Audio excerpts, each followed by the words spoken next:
ಎಂದು ತಿಳಿ. ಗೌಡ್ರ ನೀನು ಕುಳು ಕುಳು ಕುಳು ಕುಳು ಮಾಡ್ರಿ, ನಿಮ್ಗೆ ಏನು ನಡೆಯಂಗಿಲ್ಲ. ಶುರು ಹಚ್ಕೊಡಿ 21ನೇ ಶತಮಾನದ ವಸ್ತ್ರಾಪರಣ. ನಾನು ಇಲ್ಲೇ ಹೊರಗೆ ಕೂತಿರ್ತೇನ್ರಿ, ಬಾಕಲ ಕಾಯ್ಕೋತ ಯಾರ್ಯಾರ ಬರ್ತಾರ ನೋಡ್ಕೋತ ನೀವು ಶುರು ಮಾಡ್ಕೊರಿ. ಅವನವನು ಯಾಕೂ ನಮ್ದು ಎಡಗನ ಹಾಗ್ಲತ್ತಂದ್ರಿ. ಅದ್ರಾಗ ಅವನವ್ ಸಿಪಾಯಿ ಒಬ್ಬ ಬಾಳ ಕಷ್ಟ. ಅವನ ಕೈಯಾಗಿರೋದು AK-47 ಗನ್, ನಮ್ಮ ತಗಿರೋದು ಅಂದ್ ಬಂದವು. ಇವ್ ನಾವು ನಿಂತು ಜಾರಿಸಲತ್ತಂದ್ರ ನಮ್ ಶರೀರ ಹೋಗಿ ಉಸುಕಿನ ತ್ಯಾನಿ ಆಗೋದು ಬೇಡ. ಮತ್ ನಾವ್ ಯಾಕೆ ದೊಡ್ಡ ಕೆಲ್ಸಕ್ಕೆ ಬಂದದೀವಿ, ನಾವು ನೀವ್ ಬೇನೈತಿ ನಾವು ಬಂದು ಹಿಂಗಾಗ್ಲತ್ತಿದ್ವಿ. ಗೌಡ್ರ ನೀವು ಏನ್ ಮಾಡ್ರಿ, ನಾ ಇಲ್ಲೇ ಹೊರಗೆ ಇರ್ತೇನೆ. ಗೌಡ್ರ ನಡೀತೇನ್ರಿ. ಹೊರಗಡೆ ಇರು. ಜ್ಯೋತಿ, ಈಗಲೇ ಹಿಂದೆ ನಿನ್ನ ಹಾಳು ಸಮಾಜದವರೇ ನಿನ್ನ ತೀರೆ ಬಿಚ್ಚಿ ನಿನ್ನ ಗಂಡ ಕಚ್ಚುವೆ. ಆರ್ಯವನ್ನು ಬೆಳೆಸಿಕೊಳ್ಳಲಿ ನಿನ್ನ ಹುಚ್ಚು ಸಮಾಜ.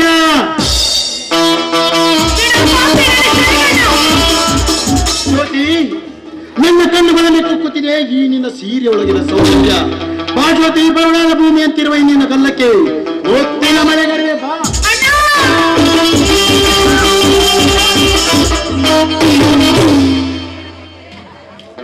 ಶಿವಕಾಂತ್ ಗೌಡ, ನನ್ನ ಮನೆಗೆ ಬಂದು ನನ್ನ ತಂಜೆಯ ಮೇಲೆ ಕೈ ಹಾಕಲು ಎಷ್ಟು ಧೈರ್ಯ ನಿಮಗೆ?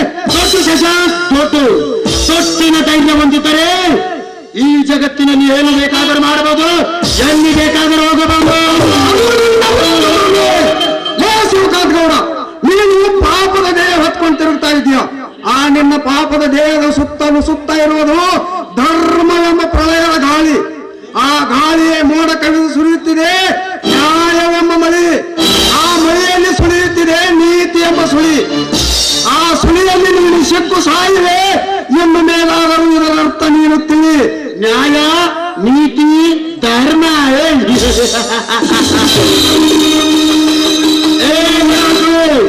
ನಿನಗಿನ್ನು ತಿಳಿದಿಲ್ಲವೇ ನ್ಯಾಯ, ನೀತಿ, ಧರ್ಮದ ಇತಿಹಾಸ? ಇದೇ ನ್ಯಾಯಕ್ಕಾಗಿ ಹೋರಾಡಿದ ಸುಭಾಷ್ ಚಂದ್ರ ಬೋಸ್ ಇದೇ ಕರ್ಮದ ಕಾಲಚಕ್ರಕ್ಕೆ ಸಿಲುಕಿ ಶಿವನ ಪಾದ ಸೇರಿದ. ಇನ್ನು ನಿನ್ನ ಇದೇ ನೀತಿ ಬೋಧನೆ ಅಂತ ನಡೆದ ಬಸವೇಶ ಆ ಕೂಡಲ ಸಂಗಮದಲ್ಲಿ ಐಕ್ಯನಾದ. ಇನ್ನು ಈ ನಿನ್ನ ಧರ್ಮ ಈ ಹಳ್ಳಿಯ ಹುಲಿಯಂತಿದ್ದ ನಿನ್ನ ಸ್ನೇಹಿತನ ಪರಿಸ್ಥಿತಿಯಲ್ಲ ನಿನ್ನ ಕಣ್ಣಾರೆ ನೀನೇ ನೋಡಿದ್ಯಾ. ಇನ್ನೇನಾದರೂ ನೀನು ಹಠ ಮಾಡಿದರೆ ಅವನ ಪರಿಸ್ಥಿತಿ ನಿನಗೂ ಬರ್ತದೆ. Be careful. ಹುಚ್ಚ ನಾಯಿ ಅಂತ ಗೌಡ ಆ ರವಿರಾಜನ ಬಾಳೊಂದು ಹಾಳು ಮಾಡಿದ್ದಲ್ಲದೆ ಈ ಬಡವನಿಗೂ ಬೆನ್ನು ಹತ್ತಿರುವೆಯಲ್ಲಲೇ. ಗುಡಿಸಲಲ್ಲಿ ಗಂಜಿ ಕುಡಿದು ಬದುಕುತ್ತಿರುವ ನಮ್ಮನ್ನು, ನಮ್ಮ ಪಾಲಿಗೆ ನಮ್ಮನ್ನು ಬದುಕಲು ಬಿಡಿರೋ ಪಾಪಿಗಳಿಲ್ಲ. ಊಟದಲ್ಲಿ ಹೋಗಲಿ ಬರುವುದು ಸ್ವಾಭಾವಿಕ ಶಶಾಂಕ್. ಹಾಗೆ ನಿನ್ನ ತಂಗಿ ಕೂಡ ಸುಗಂಧ ತುಂಬಿದವು. ಈ ಹೂವನ್ನು ಯಾರು ಬೇಕಾದರೂ ನೋಡಬಹುದು, ನೋಡಿ ಅದರ ಮೇಲೆ ಮನಸ್ಸು ಮಾಡಬಹುದು. ಮನಸ್ಸು ಮಾಡಿ ಯಾರು ಬೇಕಾದರೂ ಅದರ ರಸ ಇರಬಹುದು. ಶಿವಕಾಂತ ಗೌಡ, ನನ್ನ ಮನೆಯಲ್ಲಿ ಒಂದು ಸುಗಂಧ ತುಂಬಿದ ಹೂವಿದೆ ಅನ್ನೋದನ್ನು ಮಾತ್ರ ಮರೆಯಬೇಡ. ಆದರೆ ನಿನ್ನ ತಂಗಿ ಹಾಗೆ ಪೇಟೆಯನ್ನು ಸಾಗಿ ಕಲಿತು ಅಲ್ಲಿಂದ ಬಂದು ಪೇಟೆ ಸೋಮ ಮಾಡಿಕೊಂಡು ಸಂಧಿ ಸಂಧಿ ತಿರುಗುವ ಸೂರ್ಯನಲ್ಲ ನನ್ನ ತಂಗಿ. ಮನವೆಂಬ ಆತ್ಮದಲ್ಲಿಟ್ಟು ಪೂಜಿಸುವಂತ ಪುಷ್ಪ ನನ್ನ ತಂಗಿ. ಅಂತ ಪುಷ್ಪದ ಹೆಸರು ಯೋಗ್ಯತೆ ಇಲ್ಲ. ಶಾಂತಿ ಶಶಾಂಕ್, ಶಾಂತಿ. ರೋಷರಾವೇಶ ನಿಮಿಷ ಮಾತ್ರ. ಶಶಾಂಕ್, ನಿನಗೆ ಬೇಕೋ ಈ ಬೆಳತನದ ಈ ಗಂಜಿಯ ಗುಡಿಸಲು? ನಾನು ಕೇಳ್ತಾನು, ನೀನು ಕೊಟ್ಟರೆ ಹೆಚ್ಚಿಗೆ ಪುಟಿಗೆಳುವುದು ನಿನ್ನ ಸುಖದ ಸುಪ್ಪತ್ತಿಗೆ. ಹಾಗೆ ನಾನು ಕೇಳಿದ ವಸ್ತು ಬೇರೆ ಯಾವುದೂ ಅಲ್ಲ, ಈ ನಿನ್ನ ತಂಗಿಯ ಶೀಲವೆಂಬ ರತ್ನ. ಆ ರತ್ನದ ಬೆಲೆ ಎಷ್ಟು ಕೋಟಿ ಆದರೂ ಹೇಳು, ಕೋಟಿ ಆದರೂ ಕೊಟ್ಟು ಖರೀದಿ ಮಾಡಿಕೊಳ್ಳುತ್ತೇನೆ. ಶಿವಕಾಂತ್ ಗೌಡ, ಸಿಕ್ಕ ಹೆಣ್ಣು ಮಕ್ಕಳ ಮೇಲೆ ಕೈ ಹಾಕುತ್ತಾ ಹೋದರೆ ನಿನ್ನ ಗಂಡಸು ತನ್ನ ಕಳೆದುಕೊಳ್ಳಬೇಕಾಗಿತ್ತು. ರೂಪಾಯಿ ದುಡ್ಡು ನನ್ನ ತಂಗಿಯ ರೇಟ್ ಬೇರೆ ಕೇಳ್ತೀಯಾ? ಈ ನನ್ನ ಕೋಟ್ಯಾಂತರ ರೂಪಾಯಿ ದುಡ್ಡು ಈ ನನ್ನ ತಂಗಿಯ ಕಾಲಾಗಿನ ಚಪ್ಪಲಿನ ಉಂಗುರದ ಸಮಾನ. ಈ ಚಪ್ಪಲಿಯಿಂದ ಹೊಡೆದರೆ ಹೋಗುವುದು ಚಪ್ಪಲಿಗೆ ಮಾನ ಹೊರತು ನಿನ್ನದಲ್ಲ ಎಂದು ನಾನು ಜೈಲು ಸೇರಿದರೂ ಚಿಂತೆ ಇಲ್ಲ. ನಿನ್ನ ರುಂಡವನ್ನು ಚಂಡಾಡಿ ಎತ್ತಿರುತ್ತೇನೆ. ಜ್ಯೋತಿ, ನಿನ್ನ ಸಮಯ ಬಂದಾಗ ನೋಡಿಕೊಳ್ಳುತ್ತೇನೆ. Be careful.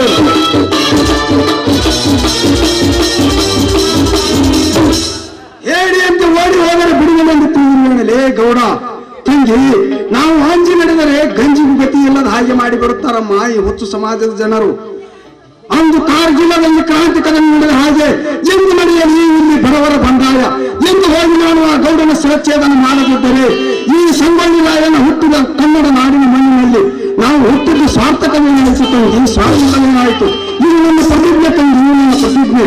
ಅಣ್ಣ, ಯಾಕಮ್ಮ ನೋಡ್ತಾಳೆ ಅಣ್ಣ, ನೀನು ಕೊಲೆಗಾರನಾಗಿ ಜೈಲು ಸೇರಿದ್ರೆ ಏನೇನು ತಂಗಿ ಬದುಕಿರ್ತಾಳಂತ ತಿಳ್ಕೊಂಡಿದೀಯಾ? ತಂಗಿ, ಹೌದಣ್ಣ, ನೀನ್ ಎದುರಿನಲ್ಲಿ ಬಲಾತ್ಕಾರ ಮಾಡುವ ಈ ದುಷ್ಟರು ನೀನು ಜೈಲಿಗೆ ಹೋದ ಮೇಲೆ ಈ ನಿನ್ನ ಸಹೋದರಿಯನ್ನು ಸುಮ್ಮನೆ ಬಿಡ್ತಾರೆ ಅಂತ ತಿಳ್ಕೊಂಡಿದ್ಯಾ? ನನ್ನನ್ನು ಕ್ಷಮಿಸಿಬಿಡಲು. ರೋಷ ಆಕ್ರೋಶ ತಾಳಲಾರದೆ ಹೊರಟಿದ್ದೆ ಆ ಸೊಕ್ಕಿನ ಶ್ರೀಮಂತರ ಸೊಕ್ಕು ಮುರಿಯಬೇಕೆಂದು. ಆದರೆ ಈ ನನ್ನ ಮುಖ, ಈ ನನ್ನ ನುಡಿ ಕೇಳಿ ನನ್ನ ಕೈಗಳನ್ನೇ ಕಟ್ಟಿ ಹಾಕಿ ತಮ್ಮ ಜಲ ಸ್ವಾರ್ಥವಿದೆಯೇ?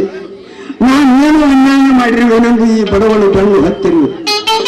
ನನಗೆ ಇರುವಳು ಒಬ್ಬಳು ತಂಗಿ, ಅವಳ ಬಾಳಿಗೂ ಕಲ್ಲು ಹಾಕುತ್ತಿರುವೆಯಾ? ಎಂಥದು ವಿಧಿಲಿಕ್ಕಿಲ್ಲ ತಂಗಿ, ಎಂಥದು ವಿಧಿಲಿಕ್ಕಿಲ್ಲ ತಂಗಿ. ಆ ಬ್ರಹ್ಮ ಈ ಬಡವನ ಹೊಣೆ ಬರವನ್ನು ಎಂಥ ಯಮಗಂಡಗಳಿಗೆ ಕಾಲದಲ್ಲಿ ಬರೆದಿರುವನು ಏನು? ಅಣ್ಣ, ಹಣೆ ಬರಹ ಹೇಗಿದ್ರೆ ಏನಿಲ್ಲ, ಈಗಿನ ಕಾಲದಲ್ಲಿ ದುಷ್ಟ ಶ್ರೀಮಂತರ ದರ್ಪ ದಿನ ದಿನ ಹೆಚ್ಚಾಗುತ್ತಲೇ ಇದೆ. ಅಂತ ಮೇಲೆ ನಮ್ಮಂತ ಬಡವರ ಬದುಕುವುದು ಈ ಕಲಿಯುಗದಲ್ಲಿ ಸಾಧ್ಯವೇ ಇಲ್ವಲ್ಲ? ಅದಕ್ಕೆ ಈ ಬಡತನವೆಂಬ ಭಯ ಕಾರಣ ತಂಗಿ, ಬಡತನವೆಂಬ ಭಯ. ಅದೇ ದುಡ್ಡು ನಮ್ಮ ಹತ್ತಿರ ಇದ್ದಿದ್ದರೆ ದೂರ ಸರಿದು ನಿಲ್ಲುತ್ತಿದ್ದರ ಮಾಯಿ ಹಾಳು ಸಮಾಜದ ಜನರು. ಇದೇ ರೀತಿ ನಾವು ಹೆದರುತ್ತಾ ಹೋದರೆ ಮೈ ಮೇಲೆ ಬರುತ್ತಾರಮ್ಮ ಈ ಹುಚ್ಚು ಸಮಾಜದ ಜನ. ಅದಕ್ಕಾಗಿ ನಾವು ಸಿಡಿಗೇಳಬೇಕು, ಸಿಡಿಗೆದ್ದು ಕಿಡಿಕಾರಬೇಕು. ಅಂದಾಗಲೇ ಈ ಬಡವರು ನಿರ್ಭಯವಾಗಿ ಬದುಕಲು ಸಾಧ್ಯ. ಎಂದು ನೀನು ನನ್ನನ್ನು ತಡೆಯುತ್ತಿದ್ದರೆ ಆ ಗೌರವ ಶಿರಚ್ಛೇದನ ಮಾಡಿ ತಕ್ಕ ಬುದ್ಧಿ ಕಲಿಸಿ ಬಿಡುತ್ತಿದ್ದೆ ಸ್ವಚ್ಛದ ಶ್ರೀಮಂತರಿಗೆ.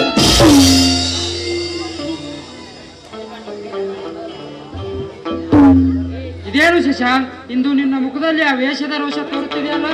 ತೋರಬೇಕು ರಣಜಿ, ತೋರಬೇಕು. ನಮ್ಮಂತ ಬಡವರು ರೋಷ ತೋರಿ ಇಂಥ ದುಷ್ಟನನ್ನು ಧ್ವಂಸ ಮಾಡಿದಾಗಲೇ ನಾಶವಾಗುವುದು ಕಾಮುಕರ ಕಾಡು. ಯಾಕೆ ಶಶಾಂಕ್, ಎಂದೂ ಇಲ್ಲದ ಸಿಟ್ಟು ಎಂದು ನಿನ್ನಲ್ಲಿ ಪುಟುದು ಬರ್ತೀಯ? ಕಾರಣ ಮತ್ಯಾರು ರಣಜಿ, ಕಾರಣ ಮತ್ಯಾರು? ರೈತರ ಹಣವನ್ನು ನುಂಗಿ, ರೈತರ ಆಸ್ತಿಯನ್ನೆಲ್ಲ ನುಂಗಿ, ಅನ್ಯಾಯವೆಂಬ ಅಟ್ಟಹಾಸವನ್ನು ಮೆಟ್ಟಿ ಮೆರೆಯುತ್ತಿದ್ದಾನಲ್ಲ ಆ ಶಿವಕಾಂತ ಗೌಡ. ಆ ಗೌಡ ಮತ್ತೆ ಬಂದಿದ್ದಾನೆ ಇಲ್ಲಿಗೆ? ಅವನು ಸುಮ್ಮನೆ ಬಂದಿರಲಿಲ್ಲ ರಣಜಿ, ಸುಮ್ಮನೆ ಬಂದಿರಲಿಲ್ಲ. ಈ ಬಡವರನ್ನು ಕೊಂಡುಕೊಳ್ಳಲು ಬಂದಿದ್ದ. ಇಂದು ನನ್ನ ತಂಗಿ ನನ್ನನ್ನು ತಡೆಯದಿದ್ದರೆ ಇಲ್ಲಿ ಬಿಡುತ್ತಿತ್ತು ರಕ್ತದ ಕೊನೆ. ಶಶಾಂಕ್, ನಾನು ಮನಸ್ಸು ಮಾಡಿದ್ದರೆ ಅಂದೇ ಗೌಡನು ಚಂಡಾಡಿ ಬಿಡುತ್ತಿದ್ದೆ. ಆದರೆ ಅವನು ಒಮ್ಮೆ ಮೇಲೆ ಸಾಯಬಾರದು. ಅವನು ಮಾಡಿರೋ ಒಂದೊಂದು ಕೃತ್ಯವನ್ನು ತಾನು ನೆನೆಸಿಕೊಂಡು ನಾನು ನಿರ್ಮಿಸುವ ಅಗ್ನಿಕುಂಡಲದಲ್ಲಿ ಬಿದ್ದು ಬೆಕ್ಕಿ ಬೆಕ್ಕಿ ಸಾಯಬೇಕು. ಶಶಾಂಕ್, ನಿನಗೆ ಜೊತೆಗೆ ಅಂತ ಬಟ್ಟೆ ತೆಗೆದುಕೋ. ಇದನ್ನೆಲ್ಲ ಯಾಕೆ ತರಕ್ ಹೋದೆಯೋ ರಣಜಿತ್? ಜ್ಯೋತಿ ಹಳೆ ಸೀರೆ ಹುಟ್ಟು ತಿರುಗೋದನ್ನು ನನ್ನಿಂದ ನೋಡಲಾಗುತ್ತಿಲ್ಲ ಶಶಾಂಕ್. ರಣಜಿತ್, ನಿನ್ನದು ಎಂತ ದೊಡ್ಡ ಗುಣವಪ್ಪ. ನಿನ್ನಂತ ತಮ್ಮನನ್ನು ಪಡೆಯಬೇಕಾದರೆ ಆ ರವಿರಾಜ ನಿಜವಾಗಲು ಪುಣ್ಯ ಮಾಡಿರಬೇಕು. ತಂಗಿ, ಅದನ್ನು ತೆಗೆದುಕೊಂಡು ಒಳಗೆ ಹೋಗಮ್ಮ. ಈ ನನ್ನ ತಂಗಿಯ ಮುಖವನ್ನು ಮದುವೆ ವಯಸ್ಸಿಗೆ ಬಂದಿರುವ ಆಸರಿಲ್ಲದ ಬಳ್ಳಿ ಹೇಗೆ ಬಾಗಿದೆ ಎಂದು ಹೀಗೇಕೆ ಮನಸ್ಸು ಮುನಿಸಿಕೊಂಡು ಮಾತನಾಡಿಯೋ? ನಿನ್ನ ಮನಸ್ಸಿನಲ್ಲಿ ಕೆಟ್ಟ ವಿಚಾರ ಬಿಟ್ಟು ಬಿಡು. ನಿನ್ನ ತಂಗಿಯನ್ನು ನಾನು ಮದುವೆ ಆಗುತ್ತೇನೆ. ಜ್ಯೋತಿಯನ್ನು ನೀನು ಮದುವೆಯಾಗಲಿ? ಕನಸು ಅಥವಾ ಮನಸ್ಸು ನನಗೆ ಒಂದು ತಿಳಿಯೋದಾಗಿದೆ ರಣಜಿತ್, ಒಂದು ತಿಳಿಯೋದಾಗಿದೆ. ಆ ಭುವನೇಶ್ವರಿ ಸಾಕ್ಷಿಯಾಗಿ ಜ್ಯೋತಿಯನ್ನು ನಾನು ಮದುವೆ ಆಗುತ್ತೇನೆ ಶಶಾಂಕ್. ರಣಜಿತ್, ನೀನು ನನ್ನ ಪಾಲಿನ ದೇವರಪ್ಪ. ಬರೀ ಕತ್ತಲೆ ತುಂಬಿದ ಈ ನನ್ನ ಬಾಳಿನಲ್ಲಿ ಬೆಳಕು ತೋರಿದ ಕರುಣಾಮಯಿ ನೀನು. ಅಷ್ಟೇ ಅಲ್ಲ, ಬಡವರ ಬಂಧು, ತ್ಯಾಗ ಜೀವಿ. ನಾನಲ್ಲ ಶಶಾಂಕ್ ಬಡವರ ಬಂಧು, ನನ್ನ ಬಡವರ ಬಂಧು ನಿನ್ನ ಸ್ನೇಹಿತ ಶಶಾಂಕ್. ನನ್ನ ಮನೆಗೆ ಬರ್ತಾ ಇಲ್ಲ, ಬರೀ ಮಶಾನದಲ್ಲಿ ನನ್ನ ತಂಗಿಯ ಸಮಾಧಿ ಮೇಲೆ ಬಿದ್ದು ಅಳುತ್ತಿರ್ತಾನೆ, ತಾನೇ ನಗುತ್ತಿರ್ತಾನೆ. ದಿನ ದಿನಕ್ಕೆ ಅವನ ಹುಚ್ಚು ಹೆಚ್ಚುತ್ತಲೇ ಇದೆ. ಅವನ ನಡೆ ನುಡಿಗಳು ನೋಡ್ತಾ ಇದ್ರೆ ಅವನ ಹುಚ್ಚುತನ ಗುಣವಾಗುವಂತೆ ಕಾಣುತ್ತಿಲ್ಲ ಶಶಾಂಕ್. ರಂಜಿತ್, ಅವನನ್ನು ಹೇಗಾದರೂ ಮಾಡಿ ನಾನು ಮನೆಗೆ ತರುತ್ತೇನೆ, ನೀನು ಇಲ್ಲೇ ಇರು. ಆ ಹಾಗಾದ್ರೆ ಅವನು ಕರೆದುಕೊಂಡು ಬಾ.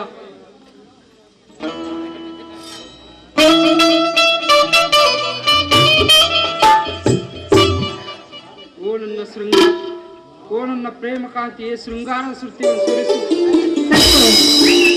ಬಂದಿರಿ, ಹೇಳಿ ಏನು? ಓ ನನ್ನ ಪ್ರೇಮ ಕಾಂತಿ, ಸುರಿಸುವ ಒಂದು ಶೃಂಗಾರದ ಶ್ರುತಿ. ಹೌದು,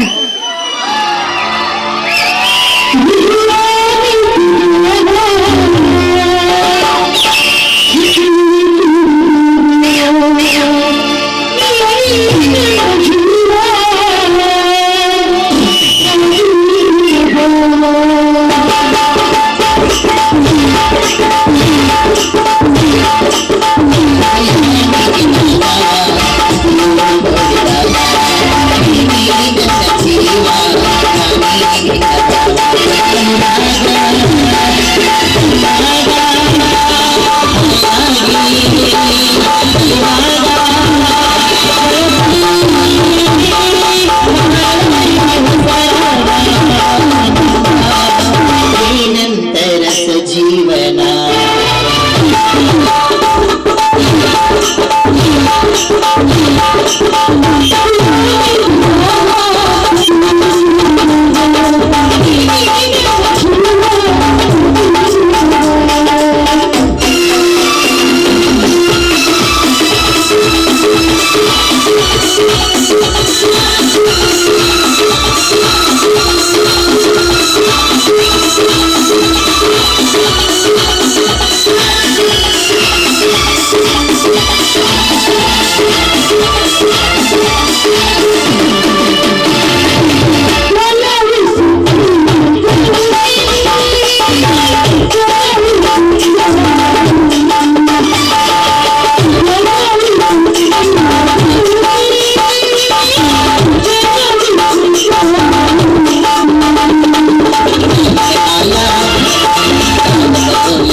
ಜೀವನ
ಜೀವನ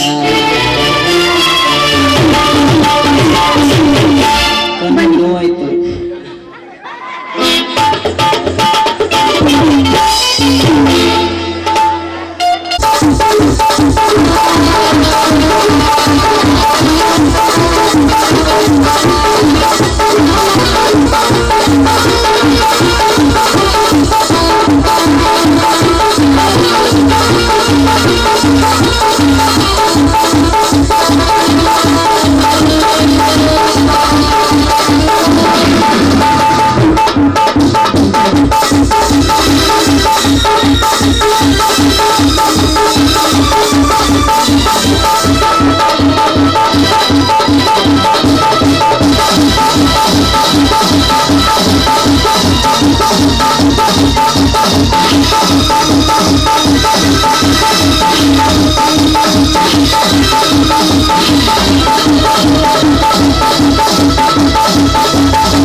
ಈಗ ಬಾ ಗುರು ನಿಂಗೆ ಎಲ್ಲ ಗೊತ್ತಾಗುತ್ತೆ. ಹೌದನಾ ಬಂದೆ ನೋಡು. ಏನು ಬೇಡ ಮಗ, ಕ್ಯಾಪ್ ಮಾಡ್ಕೊಂಡು ಬಂದ್ಬಿಡು. ಓ ಅದೆಲ್ಲ ಬಿಡು, ಅಟ್ಲೀಸ್ಟ್ ಯಾರ್ ಪಾರ್ಟಿ ಹೇಳಲ್ಲ. ಸರ್ಪ್ರೈಸ್.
ತಂಗಿ ಸವಿತಾ, ನಿನ್ನ ಬಂದಿದ್ದೀನಿ ಬಾರಮ್ಮ ತಂಗಿ. ಸವಿತಾ